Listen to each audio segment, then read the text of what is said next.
Broadcasting live from the True Crime Today studios to the world. This is Murder in the Morning with Tony Bruschi and Stacey Cole. From the Hit Killers Podcast, Murder in the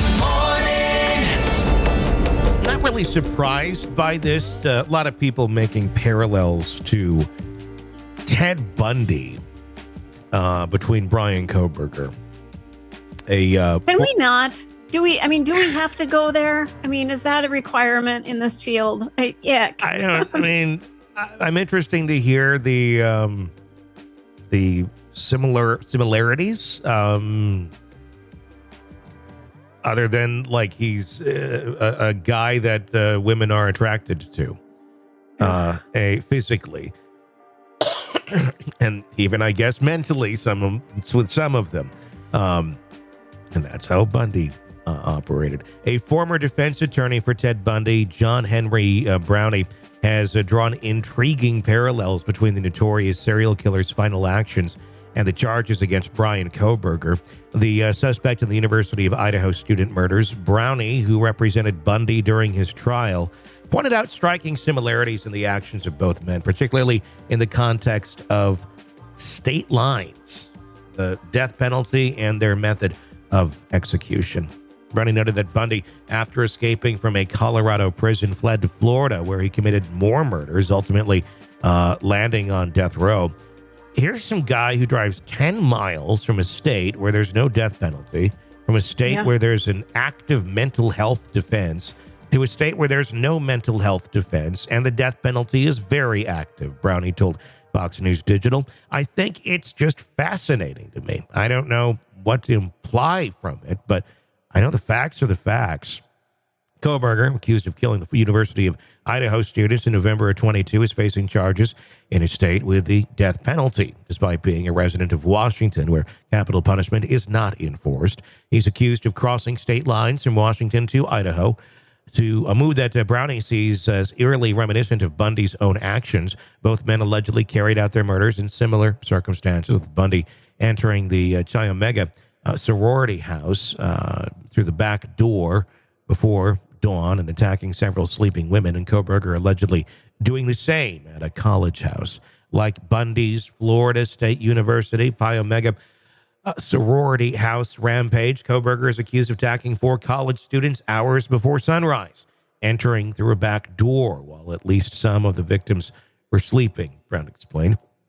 Despite the striking similarities, Browne expressed uncertainty about the prosecution's theory regarding Kohberger's motive, which remains largely unknown. I have no idea what the state's theory is about why Kohberger chose these people in this house to go kill and leave a knife sheath that has DNA on it, he remarked. Browne suggested that the lack of clarity surrounding the motive would be significant interest to the jury. Well, Bundy's case eventually became clear as a struggle for power rather than sex. Browne noted that the motives in Kohberger's case are still unclear. As the case became clearer, we're dealing with 30, 40, 50 or more deaths. The motives became pretty clear in Ted's case. That was a power struggle, much more so than sex, Browne said, adding that many of Bundy's victims were not sexually assaulted. The defense team for Kohberger, led by attorneys Ann Taylor, Jay Logston, and Eliza Massoth, has spent over a year aggressively challenging the case against him. It includes filing motions to strike the death penalty, which was rejected by Boise Judge Stephen Hippler. Browne suggested that Kohberger's defense team should continue to fight aggressively. If I were his lawyers, I would start playing offense a lot, he said. Browne also weighed in on Kohberger's defense strategy, suggesting that Kohberger may want to waive his right to a jury trial, a tactic that Bundy used in Utah, although it did not work in his favor. He could waive the jury, try the case to the judge, Browne noted. However, he acknowledged that while the tactic could sometimes be beneficial, it would not be an easy decision in a high-profile case like Kohberger's, where potential jurors may already have preconceived notions.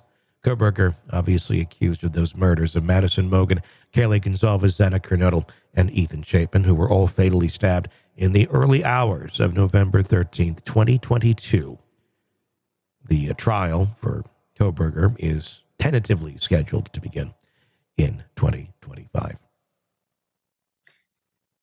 Did you follow Ted Bundy at all? He was a little bit before your time, I think. It was before my time. I mean, I've certainly watched a lot on him, but I wasn't actively watching the case while it was going down. It's really disturbing. I remember I was just a kid, and I probably shouldn't have been exposed to some of that. Yeah. Because it was quite graphic, some of the things that were talked about, and I won't go into them here because it's too much for me. This man had some serious anger issues, and I mean, look what he did. But under the surface, this man was a volcano. And some could say that about Kohberger too, because of how violent it was. But it seems like Bundy was on this rampage for quite some time. Yeah. Like it just was escalating, and each attack was worse than the one before. And it was just horrific. And I used to have nightmares about this guy as a kid. Oh, it's just terrible. So it's weird to hear him being, this juxtaposition with Kohberger. It's like, oh God, that guy is back from the grave now, Yeah. Oof. Yeah. I mean, and the question would be, if Bundy was around today doing this, would he be caught much quicker with technology and the way that we can track things? I bet he would. If we didn't have this sort of things, would Kohberger have continued on if in fact it's him? That's an interesting question. I don't know. Because I do wonder if it was to, in a weird, sick way, educate himself on what it was like to experience a crime from that end, for his own, I guess, knowledge of what he wanted to do in criminal justice in a twisted way. So would that have stopped then? Would that have gotten him what he wanted? Or would that have been now I want to experience this? I think it probably could very easily have gone on. And I think there was such pent up anger and hatred towards women.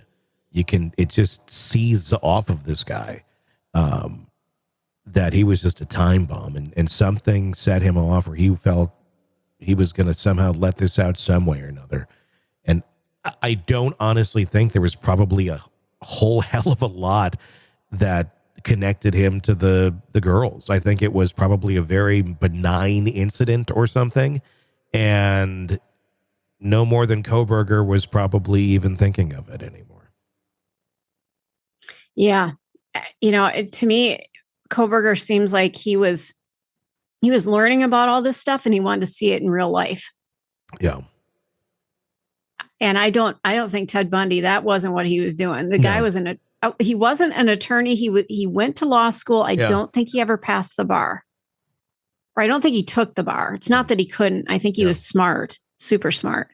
Yeah. I mean, there's a lot of differences there, but it's, I just think there's characters like this that just have that hatred, and they're spooky. They're just volcanoes waiting to explode. And I remember, I've worked with some, and it's it's like, Jesus Christ. Yeah, you and me both, right? Yeah. Oh, yeah. Thinking of the same one? Well, yeah, that one too. I was thinking of one you wouldn't know from another station. And he was younger, but just, I mean, he could be a really nice guy, but then when he had something was wronged by him, or he was wronged, or something, I don't know.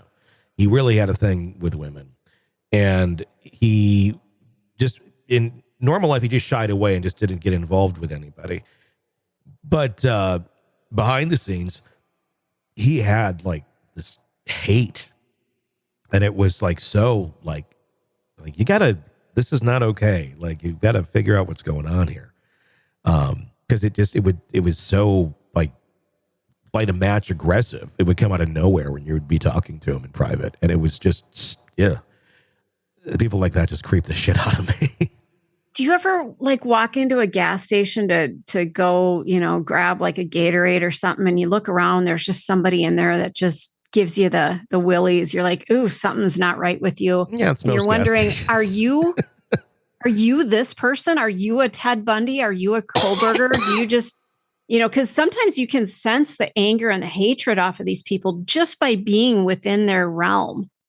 I don't necessarily get, are you a serial killer? I get, you're probably a horrible father and husband, if you are that or whatever. And I can't imagine, by the way you're keeping yourself here and the way I'm seeing you act, if they're doing something actively to someone or with someone, that anything in your normal life is remotely sane. I remember this is like 2 weeks ago, driving back from Baraboo, Wisconsin, which is down by Madison, about a 2-hour drive from where I am. And I had to stop at a gas station to put air in one of my tires. It gave me a warning light. And I'm like, okay. And it was pouring rain, and I'm out there and putting air in my tire, and I go inside, and there is a guy just losing his shit at person behind the counter because I don't know if he shorted him 50 cents. Yeah. Like, just absolutely going off. Like, it wasn't like truly like probably direct. Like, that's just the catalyst of what sparked him. Like, exactly. Yeah. But the rage in this man. Yeah. And when he turned around, his face was like red and he had like veins sticking out. And he looked at me, and I just like looked at him, and I shot him just this nasty ass look. And I'm under 5 feet. So, I wasn't going to say anything. I thought about it, and I thought better of it. Like, I think this guy would go the fuck off. Yeah, probably. And we all have our bad days. My God, I had a meltdown once in Green Bay, Wisconsin at the AT&T store. I just had a meltdown, but I don't think I was attacking the person. I was just mad about the situation. Except for the knife they had to remove from their body. No, I did not do any stabbing. But, this is like 20 years ago. And I have an area code from another state. I have I've had the same phone number since 1997. Yeah. Shit, you not. And because I wasn't in my home market, they couldn't help me. Yeah. My home market is Minnesota, and I was in Green Bay, and they're like, no, you have to go back to Minnesota. That was, times have changed. Yes. You can do whatever the fuck you want now. Yeah. And I got really mad, but I wasn't attacking the person. I was just mad about the situation. So, that's the only time I can think that I really just lost my shit at somebody. But it's just fascinating to watch how some people will go off, and it turns into they're absolute monsters. And I think we have a bunch of them in our society. Oh yeah, they're all over the place. Well, and what's fascinating about it is they can get triggered by anything. I mean, anybody could be potentially, if you're really in a tight situation or really just stressed the fuck out, whatever, we can all be there.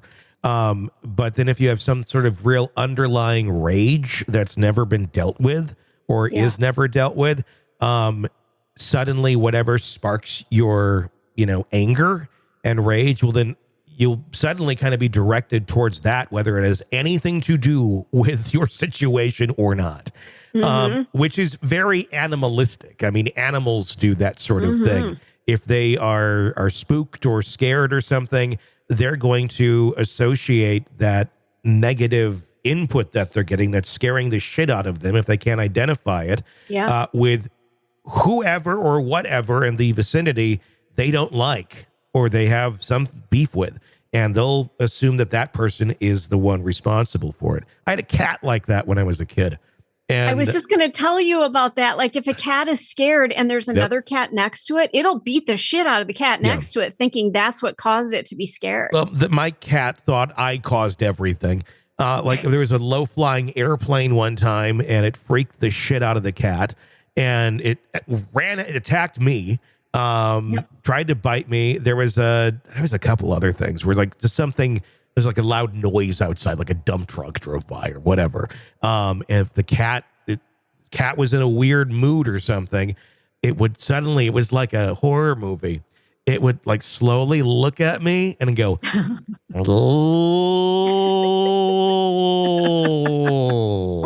no. Like Murphy, it's okay. Oh, poor baby. And I was like, I don't know, 8. and this possessed cat does this shit all the time, and then it viciously attacks me. It's Well, it's redirected aggression is what it is. And it's not Exactly. appropriate, but No. animals don't understand Exactly. that thing in front of them wasn't the original offending stimuli. They don't get that. No. Humans, we have the We should. ability to work through that and go, that person next to me didn't do what I'm pissed about. Yeah. If they use that part of their brain, that's the only, Right. That's the downside. All right, true crime addicts, let's cut the crap. You're knee-deep in the gory details of your favorite podcast when suddenly a commercial hits like a bad meal. Seriously? You deserve better. Upgrade to True Crime Today Premium Plus on Apple Podcasts, where you can binge without those annoying ads. Plus, get extended interviews that go deeper into the darkness and early access to episodes so you can be the first to know. It's like trading up from fast food to fine dining, but with more blood. So, go ahead.